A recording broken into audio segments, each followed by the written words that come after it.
Okay, so basically, right, today's session is going to be a really, really special one because we're going to be talking about property and specifically, 2021 trends, right? So anything that is happening in 2021 related to property, some future predictions as well. So all this knowledge is going to be super useful for you, whether or not you are an aspiring homeowner, existing homeowner, someone interested in property investing, and even those people who are interested in investing in REITs, this session is also going to be super valuable for you as well. So, I would just like your help with a couple of things. So basically, if this session is something that is going to be useful to you, please just copy the link, whether you are on Facebook, whether you are on YouTube, just copy the link, right? And please send it out to all your WhatsApp group, or you can share it on your Facebook page as well. Because this evening, we're going to gain lots of valuable knowledge. And this knowledge is not only going to help ourselves, it is also going to be helping the peers and our family members, which we really care about. So if you can just share this video, or press the like button or something like that, this would really, really go a long way in helping us to get this message out so that more people will be able to make much more informed decisions about housing and about property, and will be less likely to become, victims of what we call scams, right? So this is very, very critical information. And also, let me just have a look at some of the comments. All right. So before I begin,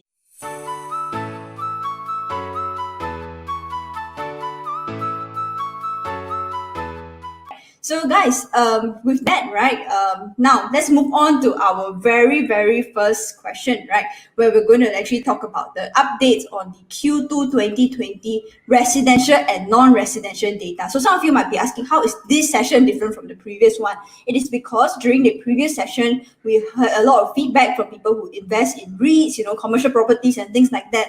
And they are actually wanting to know, right, what is the whole impact of COVID, the whole future outlook of this entire situation as well. So, we're going to talk in detail about both residential and also non-residential data, right? And also, more importantly, how this data actually impacts you as a millennial, as someone who choosing to invest in REITs, who is thinking of buying a home and things like that. So, Swee Yong, with that, I know you have some very valuable data to share. So let me just stop sharing my screen so that you can share and take it away. Okay? All right. So Swee Yong, please share your screen. Okay. Anyway, guys, if you are just dialing in from Facebook, YouTube, please just help us to help us to like this, react with a heart emoji and things like that, so that we can actually be able to let this message to reach more people who are actually watching the video as well. So with that, Swee Yong, let's go and talk about your data and what you have to share about the updates on the Q4 2020 data and how it actually impacts 2021. I know you have some exciting predictions that you want to share as well, so I'm really looking forward to that. Okay, so thank you very much for that setting of context. I will be just quickly running through the non-residential data first, and then I'll be making my sort of inference and predictions along the way. So then after that, I'll go into residential, where I'll spend a few slides on HDB, which is public housing, and then after that, private residential properties. But amongst all this data, I'll need you to also keep your minds open about, probably refer back to your textbooks on macroeconomics as well as Finance 101 thinking. So non-residential segments, 2 slides only. Look at these numbers for office space. This table looks a little bit busy. On the first column on the left, after the office and retail, we have got vacant floor space, and that is vacant floor space in terms of number of square feet. Office has got 10.3 million square feet that is vacant, and the vacancy rate is 11.8%. This data was just released on Friday morning by the URA. In the retail segment, you've got vacant floor space 5.8 million square feet. 8.8% of total retail space is vacant. On the top right hand corner, I just point here, 1 million square feet is about the size of one VivoCity's lettable area. So if you can imagine, there are 10.3 VivoCity equivalents of office space that is vacant across Singapore, and there's 5.8 VivoCity size of properties vacant in the retail segment in Singapore. The total available floor space of offices as well as retail space is given in the column in the middle. And then on the right hand side, we always have to look for demand supply of today, but then supply of the future is also important. So what is under construction now? 8.3 million square feet of gross floor area in the office segment, and another 4.6 million square feet of retail shops and shopping malls that are under construction coming up over the next 3 years in retail. So you think about it, post-COVID, work from home, post-COVID e-commerce, look at the vacant floor space here. Competition amongst landlords for tenants, competitions among tenants for end user customers to survive this economic slowdown. How would it pan out just in the next 12 months? And then I put most shop houses in town, for example, Trust Street, New Road, Clarke Quay. Most shop houses are actually a combination of both retail on the ground floor and office space above. So how do you think the shop house market might get through this storm of having e-commerce, having more deliveries, as well as fewer people working from out of the office? And just over the weekend, we also have news about the tripartite government body recommending that we postpone our further phase 3 relaxation of getting more office workers back into the offices. Already we have heard of the major banks such as UOB, Standard Chartered. We've heard of major technology companies agreeing that the year 2021 and possibly further on 2022 to have a large proportion of staff working at home instead of coming into the office every day. So think about this. What's the impact then on CBD's retail businesses? If you went to Raffles Place tomorrow at lunchtime, check out the food courts, check out some of the restaurants or the fast food, and see whether you recall that in 2019 or in 2018, the crowd during lunch is this heavy or not. So I think on the commercial REITs as well as some of the retail REITs, you would have to be a lot more careful, follow their quarterly reports and quarterly updates, especially for the retail REITs. You can go down to visit the shopping mall yourself and see for yourself whether the business is really doing well or are there a lot more vacant shops popping up. Okay. With that, I just want to do a very quick survey, right? Because, I want to understand how many of you are either, first of all, still working from home on some days or still working from home totally. If that is you, please type me in the group, in the chat, right? Type me in the Facebook chat, type me in the YouTube chat so that we know, right? Like what is the extent of this? Because for me, I'm personally like almost 100% working from home, right? And so I really want to understand like what is it like for the rest of you guys as well. If you are either 100% working from home or at least on some days you are working from home or some weeks, please just type me in the chat so that we know that, this is also relevant to you guys as well. Okay, so let me move on then. Now, HDB. So the fourth quarter results again was released on Friday. So we knew that already that in the third and the fourth quarters, there was a rebound. There was sudden urgency by everybody who seems to have been, since being let out to roam around town that they suddenly decided that buying a property might be a good idea. And so for the entire year, the resale price index of HDB went up by 5%. And so together with the transaction volume of private residential properties, and of course private residential properties index also went up. And that sort of prompted the ministers to say, hey, perhaps we want to be more circumspect about this, and that we are monitoring the market closely. Now, on the resale transaction front, the whole year of 2020, resale transactions of HDB flats went up by 4.4%. In general, we have about 20 to 25,000 resale transactions per year. And so the years of 2019 and 2020, they come between the 20 to 25,000 transactions. 2018 was a little bit lower, partly because of the introduction of cooling measures. So the market then sort of took a step back and paused and then reassessed itself.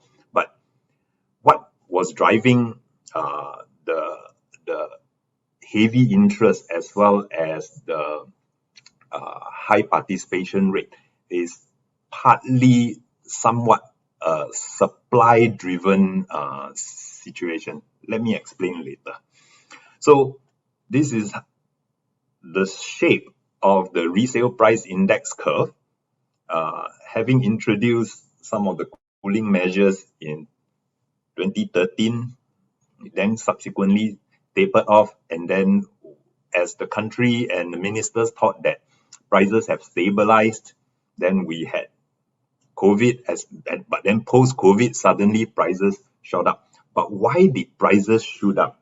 Despite the fact that unemployment, I'll show you an unemployment chart later. Why did prices go up? Despite the fact that the market employment income is a little bit more gloomy. So this is a very good article by Carl Leong from 99.co. $1 million flats are part of the reason why the index is shooting up. But why are there so many $1 million flats? So when this article came out, the December numbers were not out yet, and he had 73 transactions of $1 million HDB flats done by November.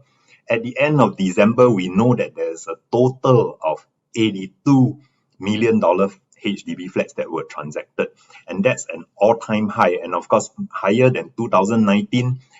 These $1 million flats helped to push the index up. But these $82 million flats and the index moving up is actually hiding a more worrisome situation. So in this article, he used two clusters, one in Ang Mo Kio and one in Clementi, to illustrate why the index going up is actually hiding a lot of uncertainty at the bottom of the market. And this is a new cluster in Clementi, which reached their minimum occupation period 3 years ago. And so the secondary market transactions, the resale transactions, are at 721,000, Casa Clementi. And the other Clementi flats that are older, prices are generally still on a downward trend. So two factors, he concluded: newer flats transacted in higher volumes because there are people with 5 years MOP and they are ready to upgrade. They are selling their newly MOP flats to the market. These newer flats are transacted in higher volumes than the old flats. And so on average, statistically, then that helps to push prices up. Newer flats are also taller than the older flats. So if you could go to, say, Commonwealth MRT station, there are two clusters of very new flats. Both are over 40 stories high.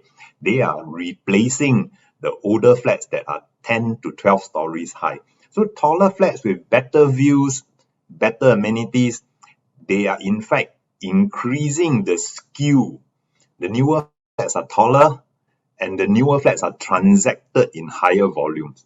So to me, I would say that this trend is actually not very desirable.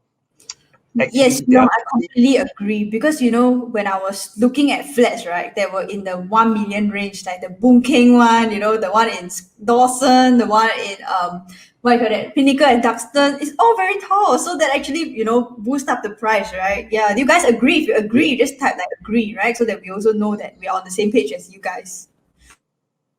So statistically, it's a little bit odd. There are 3 times more flats built before the year 2000, but the number of resale transactions for the old flats are lower than the number of transactions for these flats that are built after year 2000. So that leads me to wonder, are there more and more families who are treating HDB grants as part of the investment returns, meaning they queue up for the BTO, they buy it, and then after after the MOP period, they're happy to sell it, and the grants that they receive are part of their investment gains. Look at this chart.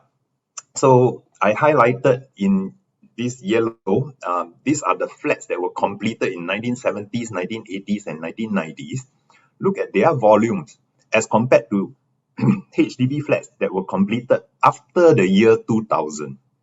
And since there are 3 times more flats here than here, statistically, why is it that the resale, the blue line, the blue vertical lines show resale HDB flats that are less than 20 years of age, while the brown line shows resale flats that were built before year 2000.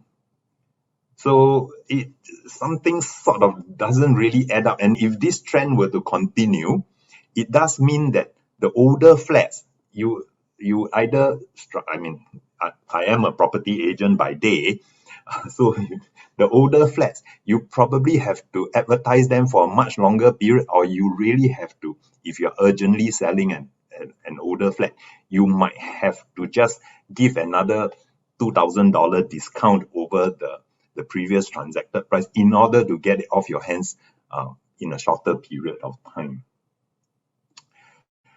Now then, what about HDB rentals? There are many families who are now, of course, having tried to build their savings in the HDB as a nest egg. There are more and more families who need to rent out the HDB flats. In fact, the data that is not tabulated is how many bedrooms are actually out for rental by the old folks who are trying to encash their HDB homes. That is a number that nobody knows, but from a property agent's point of view, it seems that within the last 10 years, the bedroom rental market has actually gone up a lot, probably more than double in the last 10 years. But for whole HDB flat rental, as at end of 31st December, there were 59,000 HDB flats, whole flats that were leased out. It's a slight increase over the previous quarter, but it is a huge increase. It's more than double in the last 10 years. In 1Q 2010, there were only 27,000 flats approved for whole flat subletting. By at the end of 2020, we've got 59,000. The total number of HDB flats now is about 1.07 million. So this 59,000 represents about 5.5% of the total stock of HDB flats where the owners have gotten permission from HDB to sublet the entire flat. So it means that there are more and more people who are using the HDB flat as an investment because they're collecting rentals on the HDB flats. Now, these flats, if they are being used for rental, it means that they are not needed by the owners. Why wouldn't they release back into the market for the younger families to buy them? And thereby constraining the supply and thereby pushing up BTO prices and resale prices. I mean, these are questions that are asked. There's no solid data and analysis and correlation studies for me to be able to make any conclusions there. But this increase of the total number of flats being allowed for whole flat subletting is an issue that we should be concerned about. If this number continues to rise, it means that there are more and more families who are able to enjoy the rental income, the investment value of a HDB flat, whereas there are still families that are still trying to play catch up and get their foot in the door. Swee Yong, so what you are highlighting, right, is basically that, you are noticing, you're having this hypothesis basically that there are families out there who are wealthy enough to use, this kind of flats as like a HDB flats as like a source of rental income, and then living in another flat probably in the meantime. And at the same time, while we have all this like wealthier group, we also have those more unfortunate ones from perhaps maybe middle class who are struggling, or lower income families who can't afford this BTO flats as well. So there's like this kind of gap that you are kind of observing. Is that right? Correct. And then, of course, for younger families who might be just getting into the BTO game, getting the grants when they are young and when their household incomes are lower, so that they can qualify for a large grant. And then subsequently, after MOP, they are quickly selling it in order to move to another property. In fact, there are probably also the a little bit more affluent parents who can help the child get the foot in the door ASAP. So overall, on a macro countrywide basis, this type of behavior, in fact, might drive a wedge further between the have a lot and those who are having little. So it is a point to be concerned about. Okay, let's move into private residential properties. They are selling like hotcakes. Look at this newspaper from yesterday, the Straits Times, almost full page, and both the headlines are pretty positive. There's also heavy advertising in all sorts of media, especially in social media. Lots of marketing activities because property agents are appointed in all the different launches. Some of the launches have got 5 property agencies, each property agency contributing 300 to 500 colleagues helping with the developer's new launch. There's lots of publicity, headlines, and rosy outlooks. But really, who did the journalists interview? The journalists are usually interviewing experts whose bread are buttered on which side. So then what's happening on the resale front? Is resale really doing as well? What about the private residential rental market? Are valuers and banks actually helping also happily increasing the valuations of resale apartments and homes? Because while the new sales are setting new high prices, for example, we saw a new launch last weekend, Momentum Park, which sold at an average of $1,750 per square foot. In that location, being able to get near to $2,000, are the banks and the valuers really supporting that type of valuation? So if that's the case, then a property nearby that is second hand, can it be valued at, say, $1,500 per square foot? So on the ground, actually, things are not as rosy as what you make out on the media. I wanted to kind of go back to the previous slide, because you were actually talking about, who did the journalist interview? So some of us in this audience may not be aware of certain kind of how the people they interview actually influence the news story. Could you just elaborate a bit more on that, so that we can actually have a better picture of what you mean by, things like the journalists, who they interview actually impacts this entire, data and this kind of reports that they have, and why would journalists actually write certain positive things, right, when it may not be that rosy as well? So I will let you kind of like elaborate more on that. It is, you just have to examine this person who is supposedly the expert about the market, is he objective and neutral, or perhaps is his bread buttered on the side of the developer, or is his bread buttered on the side of the bank? Banks have to make money by giving out home loans. Developers make money by selling, and then the property agents who are supporting the developers.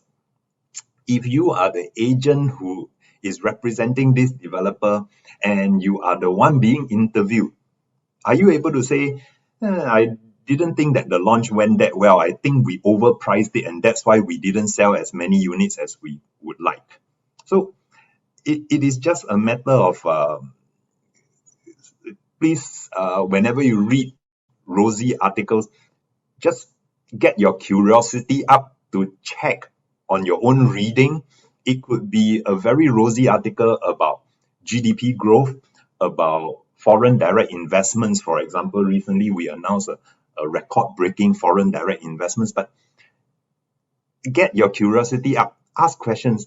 Foreign direct investments, are they already investments that are under construction, or are these investments that are promised but not yet having taken effect, or not the factories and the investments, the money hasn't come in yet, or have they already been constructed? If they have been constructed, how much value really came in? The promised investment could be $1 billion, but perhaps due to cost efficiencies, the final investment was 800 million. And subsequently, how many jobs were created from out of these investments? We know that automation, high-tech, efficiency, that's the name of the game amongst MNCs. You promise $1 billion of investment into a new high-tech manufacturing plant, you might have forecast that you needed 500 jobs. By the time you finish constructing the plant in 2 years' time, the new technology implemented could have saved your headcount from 500 down to 400. And therefore, we must ask questions such as, this is the promised investment, what is the realized investment, as well as what is the actual number of jobs? Would these jobs provide spin-offs for the local economy? So, Understand. So basically, your overarching message is that we should always be critical about the news that we read, not just related to property, right? But also with the other kind of macro trends, economic trends as well. We have to be critical with the question, who are the people they're interviewing? Are they biased? Certain kind of answers, would they be more, have to say the PC things, right? Compared to the real truth. yes, and which media owns real estate? And which media also is beholden to the real estate developers for spending $500,000 on ad campaigns every time a new property is launched, for example? We have to ask these questions. Okay, so moving on. On the left-hand side, the graph shows that the index has climbed. And yes, this one added to the HDB resale price index climbing is two different ministers on the same day mentioned that they are concerned about it and that they'll be keeping a closer watch on the index. But the increase isn't exactly that high, and like I say, the increase is mainly pushed by the new project launch, new sales from project launches. In the resale market, the sentiment is still a little bit subdued. So new launches sold very well. You can look at the red bars on the right-hand side for the last 2 quarters. But on the resale front, the gray bar is resale. Subsale is a transaction that happened before the new condominium or apartment has completed. So subsales, due to the 3-year seller stamp duty, subsales are at very, very low levels. These are usually subsales that occurred because of possibly a demise of the buyer, or because of bankruptcy and financial issues. But the resale market hasn't really, in fact, the whole year of 2020, the resale volumes are nowhere close to the 2017, 2018 type of numbers. So the resale market is still pretty much subdued. And in terms of pricing, when I tried to broker a few of the resale properties, and when the market is so buoyant in the last 3 months, we try to help buyers go to the bank to ask for better valuations on the resale property price. We are somehow unable to get increased valuations. When we represent seller, when we represent buyer, same thing. So the banks, if they are still so cautious about increasing valuations for the resale properties, why then are they able to accept new sales valuations that are so high? So this is sort of a bit of a disconnect. When the economy is totally really rosy, say 2011 and 12, when we got out of the recession in 2009, by 2011 and 12, resale valuations were very quickly catching up with new sales prices. So today's market is still tentative. And again, most of us are reading headlines. Look at this. This is a recap of the whole year's gains and losses done by the Edge Property. Ardmore Park unit tops the profits. They are tracking unit by unit of resale. Ardmore Park, the Claymore, Yong An Park. These are properties that are about, well, Ardmore Park is more than 20 years old. The Claymore and Yong An Park are probably more than 30 years old. And these are people who have held the property for a long time, so that when they sell, they can realize such a large gain. In fact, on an annualized basis, I'm not sure whether these gains are anywhere close to beating the S&P 500.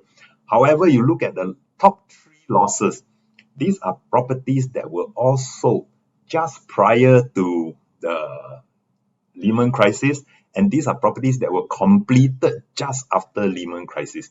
And they are all, so the newer vintages with very high starting prices are the ones that are more likely to create losses. So it doesn't mean that when you buy something brand new, you bought it from the developer at a good price, and then subsequently developer push up the prices as they sell and they make progress, they push up their asking prices, and that you automatically sit on a paper gain that you can realize, because 10 years later when you are selling, the original paper gain that you had might have disappeared. And here we are only seeing one unit at Sentosa Cove. In fact, for most of the transactions that I've seen in Sentosa Cove in the last 2 years, I would say 95% of transactions in Sentosa Cove have lost money. And they are in the order of $1 million upwards. So not everything is hunky-dory. Swee Yong, before you continue, right, I just want to do a quick temperature check, right, on our audience here, because you shared so much data, you shared so much information and stuff like that. So everybody, I just want to make sure that you guys can follow. So if you can follow, can you just type follow in the chat, so that Swee Yong and me are also aware that you guys are actually able to keep up. There's about 120 over of you actually watching this video now. So thank you so much for spending your Sunday night with us. If you are able to follow, if you are able to follow, please type follow in the chat, right? So that we know that you guys are actually able to follow us, able to understand whatever Swee Yong is saying. And also don't be shy, because I am actually going to highlight, some of your questions. Don't be shy to ask questions, because this session, right, we very rarely get a chance to talk to Swee Yong live. So we want to make sure that, all your questions get answered. So if you have any question, just type your question along the way, because what I'm going to do is just highlight it, something like this, right? See? And then after that, we will be able to kind of like address them from time to time. So, okay, I see a lot of people typing follow, friends on Facebook. Hey, friends on YouTube. Okay, yeah, friends on YouTube, you are also able to follow, right? I see some of you on YouTube who are watching this as well, who are actually able to follow. Awesome. Okay, great. So, it looks like majority can actually follow. For those of you who are not able to follow, please type your question, because I'm going to pause Swee Yong. I'm here to do the temperature check, right, on the entire group to make sure that everyone can keep up with whatever Swee Yong is saying. So Swee Yong, just continue first. Any of you who have questions, please let me know so that I can actually highlight your questions later on. Okay, so on a more worrying note, then look at the number of vacant private residential properties. From the fourth quarter over the third quarter, there's an increase of 13% of properties, private properties that are vacant. Although rentals didn't really, rentals are sort of flat. Overall rentals increased by 0.1%, I recall. But sorry, this line is a little bit off the. Look at these two gray lines. This is change in number of occupied units. There are more people giving up their rentals than there are new people taking up rentals. This is change in available units. Change in available units usually mean that there is a project that has gotten the keys and new completions and all that. So that's adding on to the stock. But the change in occupied units is something that I am tracking closely and I'm concerned about. And why is it that first quarter we had some additional demand for rental units? Second quarter, of course, it all went flat because we were on a lockdown, difficult for people to get in and out, and difficult for us to conclude new rental deals as well. But once past the lockdown, how come so many units were given up in the third and the fourth quarter? So this is the category we are concerned about. Look, this is our total population chart. On the red side, as well as on the PR side, these are considered residents. For the resident population, 90% of us already own our own homes. We are living in homes that we own, right? So anybody purchasing these new homes in the last 2 years, a large proportion of them are buying for investments. They are buying with a wish that in 3 or 4 years' time, when the properties are completed, that they will be able to find a tenant. But due to COVID, tenants are leaving Singapore. And look at the labour market data for third quarter 2020. This is the category that we want to lease our private residential properties to. Of course, we would be focused mainly on the employment pass segment. Some of the S pass and some of the work permit holders may also be renting in private properties, but the bulk of these who are working in bulk of the work permit holders who are working in construction as well as manufacturing, they are staying in the workers' dormitories. So we are mainly concerned with S pass and employment pass holders. But if, for example, highly paid employment pass holder working as an aerospace engineer, working in the tourism or airline sector, sorry, I don't think we are going to get back these tenants into our residential properties anytime soon. Not within the next 2 years. They are unlikely to recover back to the 2019 levels. And then within the next 2 years, how many more residential units are we going to get? So 2021, we are expecting a completion of about 6,800 units. 2022 onwards, these 3 years of more than 10,000 units of private residential completions, this would be worrisome. Can we create sufficient jobs such that we can fully employ Singaporeans so that Singaporeans are back down to the 2% unemployment rate? And on top of that, create even more jobs such that we can have a lot of employment pass holders and S pass holders coming into Singapore to fill these new units. And don't forget, this is only private residential properties. HDB completion will add another 15 to 18,000 per year over the next 5 years. So we are really having a lot of residential units coming up. And I haven't even started to talk about our death rate versus our birth rate yet. You can find the details of those data in my book. So Yes. what should we With watch that, out? before we move on to your summary, I know you have very, very exciting things to share about what to look out for in the next few months, right? Before that, there is a question from Thomas. So I'm going to flash Thomas' question on the screen. Thomas is asking, given that we are noticing more vacant private properties, why don't we see much owners selling and pushing the prices down? Do you want to address this? Okay, so this relates to my bullet point number 3, called the home mortgage moratorium. There are owners who are jobless and their investment residential units are not having a tenant. So they are in pain. But for since circuit breaker right up till December, any owner who has got a mortgage that he's unable to repay, they are given a financial workout sort of a possibility to discuss with the banks about how to push back the mortgages. Now, that moratorium period has concluded in December. So from January onwards, these home mortgage guys have got to start making some form of a payment back. But should they still be unable to pay, meaning they go into a default sort of situation, they will then have to be working with the banks, or if the discussion is not a smooth and cordial one, it becomes acrimonious, they would then have to go into a bankruptcy.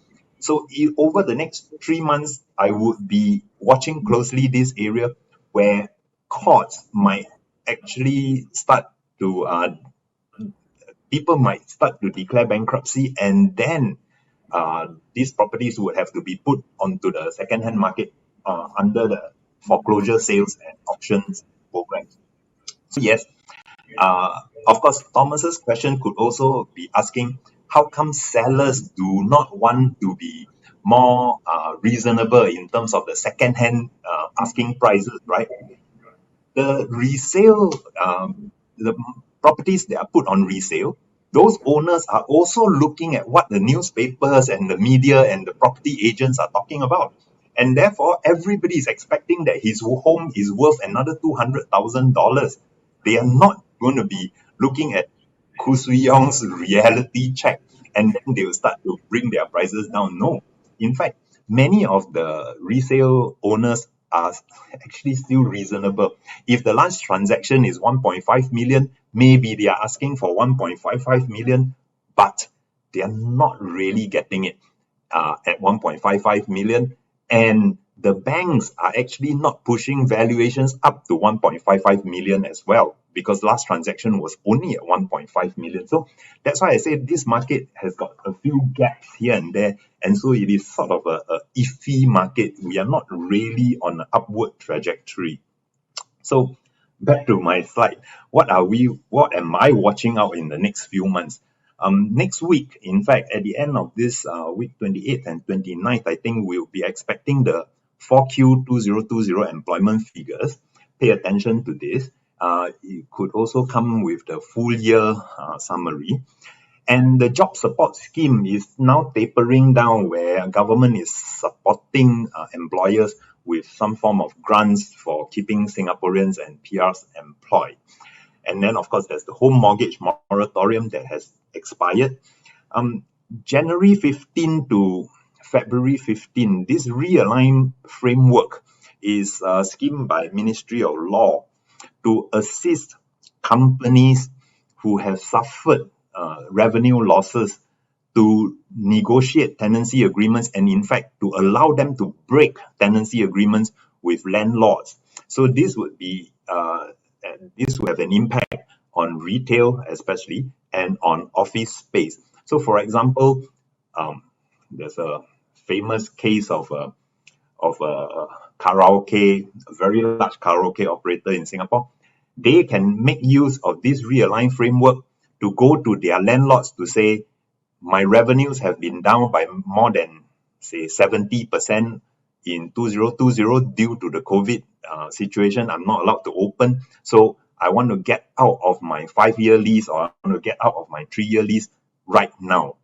And so this would have a little bit of pain for the landlords, and it would also increase the vacancies in retail and in office space, and perhaps also in the industrial space market. So watch out for this and see how it plays out. There may be more companies that would decide to close shop once and for all if the performance leading up to Chinese New Year retail market is not what they expect. And then starting from March, right into May and June, we will be having our new batches of polytechnic diploma holders as well as the new batches of bachelor degree holders coming into the workforce to look for jobs. So next 3 to 6 months, please pay attention closely to all these macroeconomic figures. And if the COVID situation doesn't let up around the world, it's not just Singapore now. It is Malaysia, it is Indonesia, it is China, it is Hong Kong. If it doesn't let up around the world, I think we are going to be in for another not so good year this year.